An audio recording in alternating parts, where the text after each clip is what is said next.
Alors, mesdames et messieurs, comme...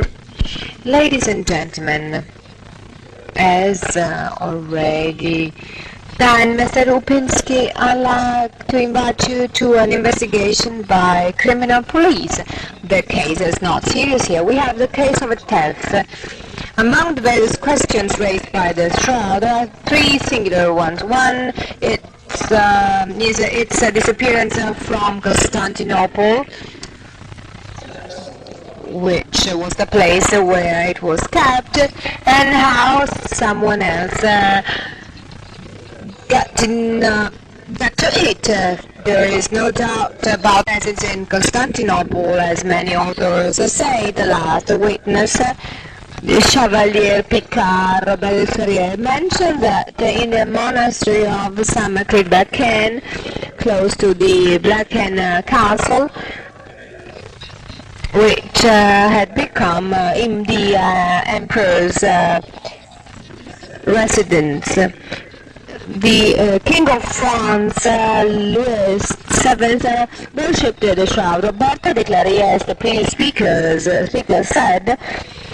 says that neither Greek nor French never knew what happened to the shroud after the seizure of the city. Many assumptions were worked out. The shroud had finished in the hands of the Templars, or of one of his members, Geoffroy de Chanel, who was the future companion of suffering of Jacques de Molay, who had given it to Geoffroy first of Charny, who was probably his kinsman. The second assumption is the Smyrna battle of the 4th of June 1346, when the shroud was taken by Turks. Well, I'd like to mention here a third hypothesis, assumption, which, because of a series of reasons, I will like very much. Probably for many people I will be considered heretic. I hope they will not burn me. But after the plundering of the city, all of the relics had been required. What were the most important relics which were not given back? We know that there was the corpse of the heads of the Bourgogne family, among them the Sire de Ré. After the seizure of Constantinople on the 12th of April 1204, the Crusaders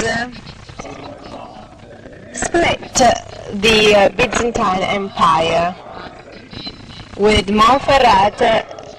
Geoffroy de Villars became Prince of Morin, and La Roche acquired the control of Thebes and Athens. The Acropolis becomes his castle. He makes the tower built, the one I'm going to show you now.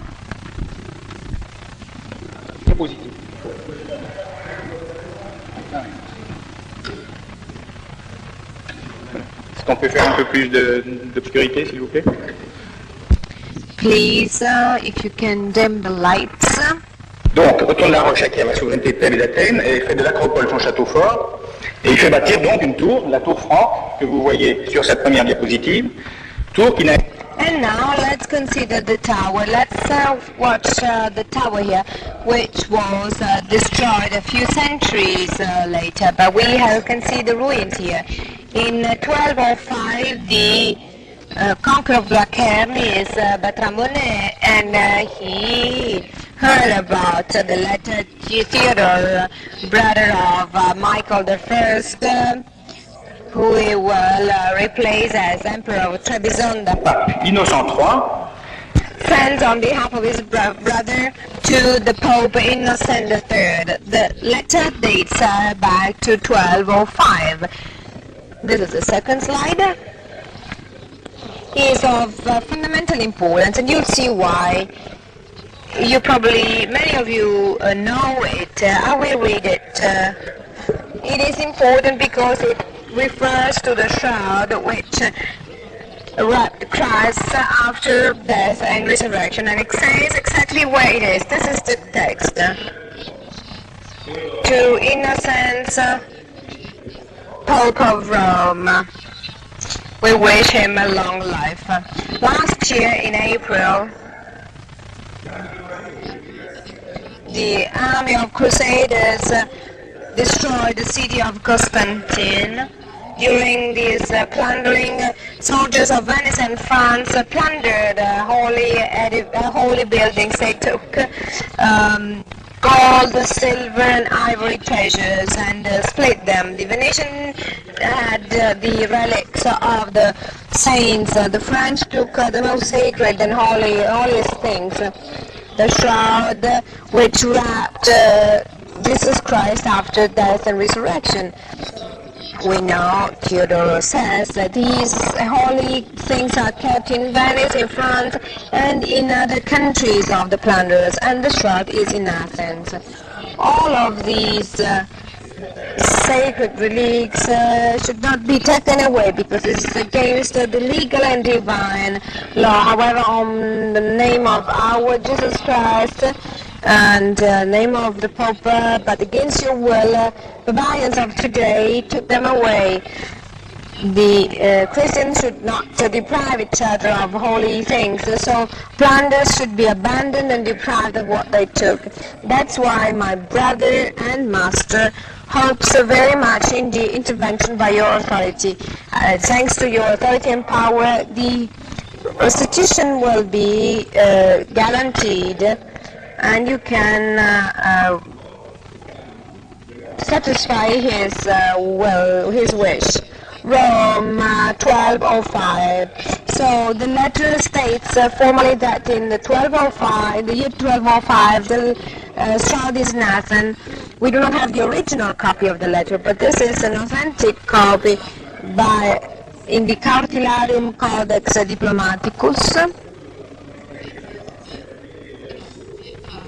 And it says, thanks to the action of an Italian scholar of last century, it was discovered a few years ago in Naples by Father Rinaldi, whom we have to thank once more. The original copy was probably destroyed in the Genoa bombings, shellings. For the author of this letter and his contemporaries, there is no doubt that the shroud, which up to that time had been kept in Constantinople, was authentic. Reading this letter probably will help us to understand the tradition, not the Byzantine tradition, but the Besançon tradition, according to which around 1208, under the episcopate by Amedeo de Trallet, Othon de la Loche wanted to secure in a way the shroud, to keep it safe. So in order to avoid to give it back, he wanted to hide it somewhere else. So he wanted to keep it safe, sending it to the castle of his father in the present department of the Leroux, where his brother was living too.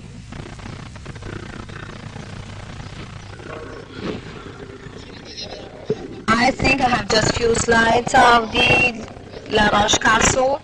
This is a La Roche Castle. It's very important. It was not like that at the time we are interested in. It was changed and restored during the various periods, but basically this was the structure.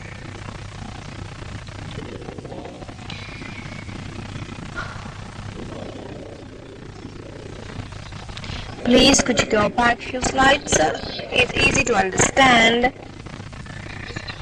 why the family was named de la Roche, because the castle was in a rocky area. In the book, The Shroud of Christ,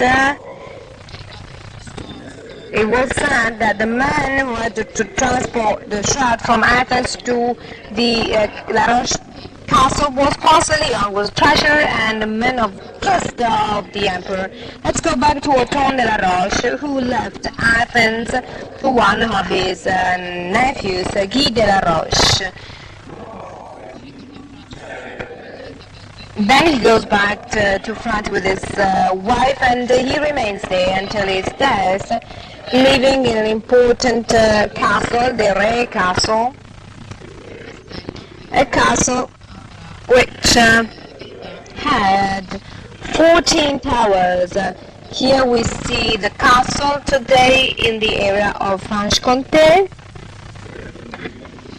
Ce château qui n'est plus que le pâle reflet de ce qu'il a été. This is a closer view of the castle, which is just a slight resemblance of what it was during Middle Ages.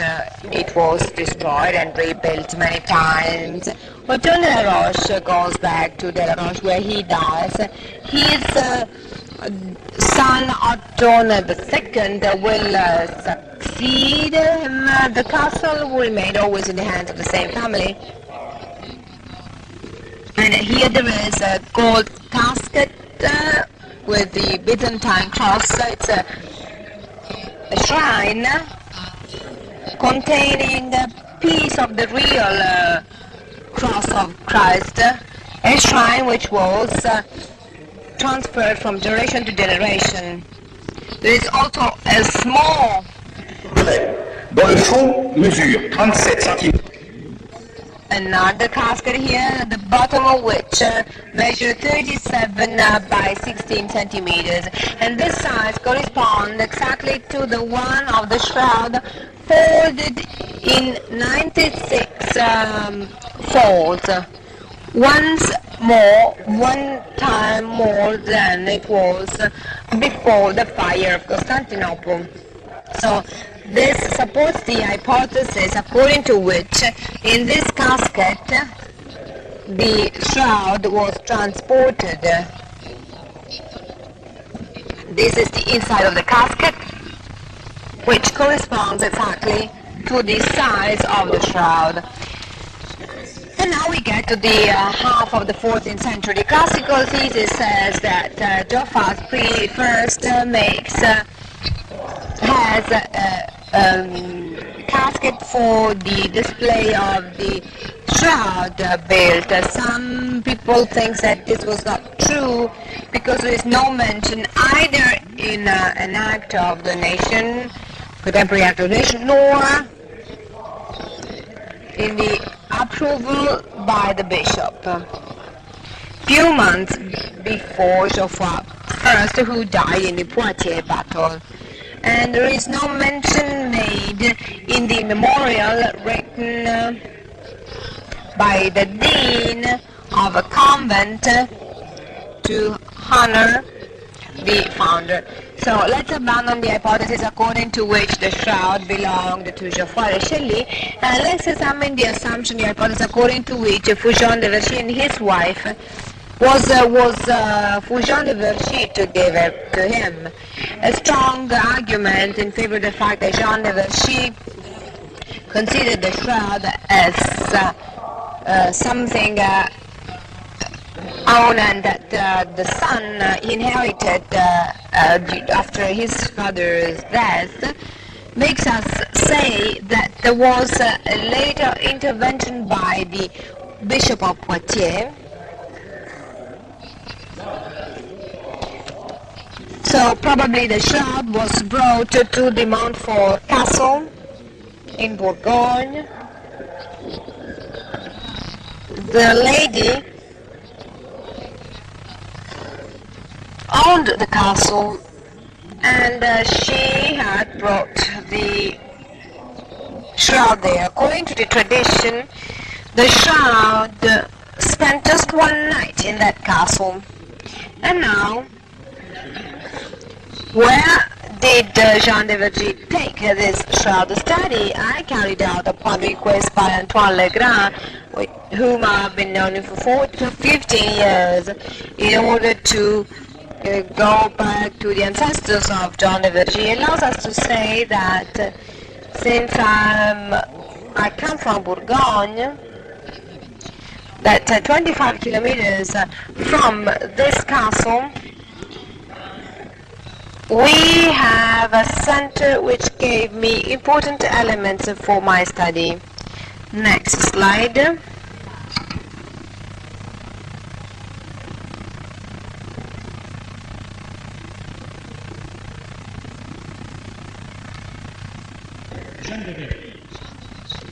Jean de Vergy was the second of the second marriage of Guillaume de Vergy, who in the first marriage had married a lady you see here, mentioned in this family tree, which the interpreter neither could see from here nor received. So it's impossible to read it. Guillaume de Vergy will marry Bergeret, and they will have a daughter. Guillaume de Vergy was son of Jean de Vergy of Bourgogne and of Margherita di Noyers. Second slide, transparency please.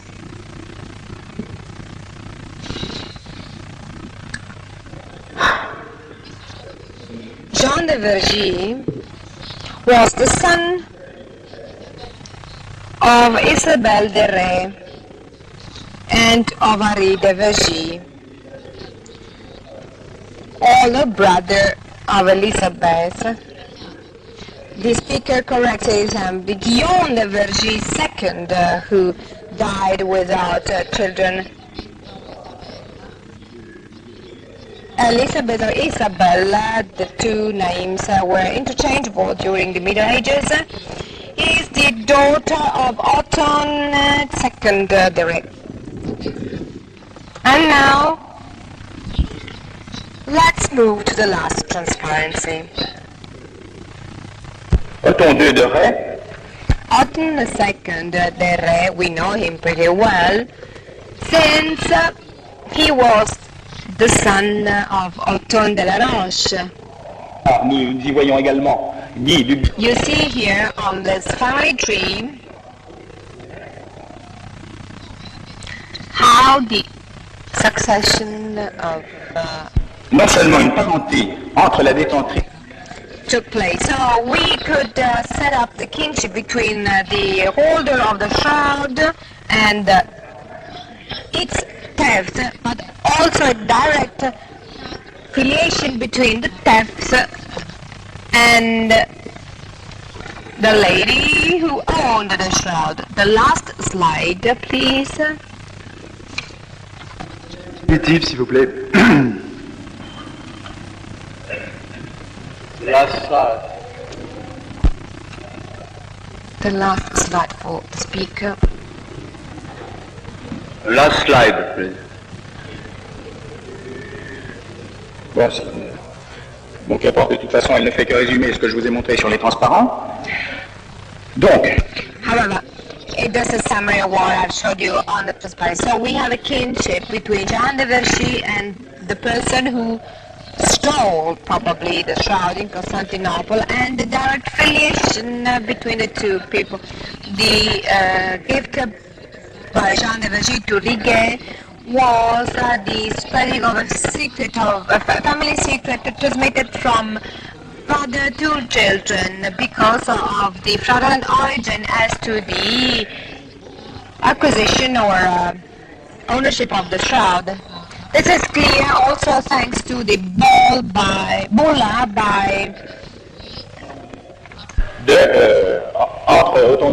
Clemens VII, and you can see here the relationship between Otton de la Roche and Jean de Vergy.